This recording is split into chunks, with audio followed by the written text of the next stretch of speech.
ઓખાથી ભાવનગર જઈ રહેલી train number 19-210 Okha Bhavnagar express આજે સાંજે 6:30 વાગ્યાના અરસામાં જામનગર પાસેના લાખા બાવળ સ્ટેશન પર આવી પહોંચી હતી।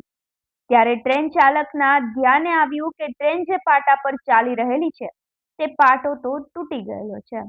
આથી ચાલકે ટ્રેનને ત્યાં થોભાવી દેતા તેમની સમય સૂચકતાથી મોટો અકસ્માત થતો અટક્યો હતો। પાટો તૂટેલો હોવાનું જાણીને ટ્રેન ચાલકે રેલવેના ઉચ્ચ અધિકારીઓને આ બાબતથી વાકેફ કરતા મિકેનિકલ ટીમ ઘટના સ્થળ પર દોડી આવી હતી।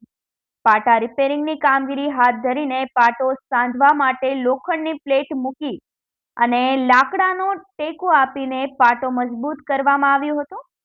અંદાજિત 1.5 કલાક ચાલેલી આ કામગીરીમાં સેંકડો મુસાફરોના શેડ્યુલ ખોરવાઈ ગયા હતા। જોકે ટ્રેન ચાલકની જાગૃતતાથી ટ્રેનમાં સવાર મુસાફરોને પણ મોટી આફતમાંથી ઉગારી લેવામાં આવ્યા હોવાની ચર્ચા મુસાફરોમાં ઉઠી હતી। પ્રત્યક્ષદર્શી મુસાફરોના જણાવ્યા પ્રમાણે અહીં રેલવે ટ્રેક સુધારણાની કામગીરી પણ ચાલી રહી છે। રેલવે પાટા નીચે આરસીસીના પોલ મૂકવામાં આવી રહ્યા છે। ત્યારે પ્રશ્ન એ થાય છે કે શું એ પોલ નબળા છે કે જે ટ્રેનનું વજન પણ ખમી શકતા નથી? લોખંડનો મજબૂત પાટો તૂટી ગયો, આ તમામ પ્રશ્નો મુસાફરોમાં ઉઠ્યા છે।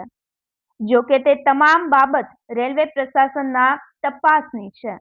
તો બીજી તરફ પ્રત્યક્ષદર્શીઓના જણાવ્યા અનુસાર ઉચ્ચ અધિકારી તરફથી ટ્રેનને આગળ ધપાવવાની સૂચના ચાલકને આપવામાં આવી, પરંતુ તેને મૌખિક સૂચના સ્વીકારવાની ના પાડી દીધી હતી। કહેવાય છે કે ટ્રેન ચાલકને લેખિત સૂચના મળ્યા બાદ જ ટ્રેનને ભાવનગર તરફ આગળ ધપાવવામાં આવી હતી। કુલદીપ ઈસરાની, કવિરાજ, અપના મિજાજ ન્યૂઝ।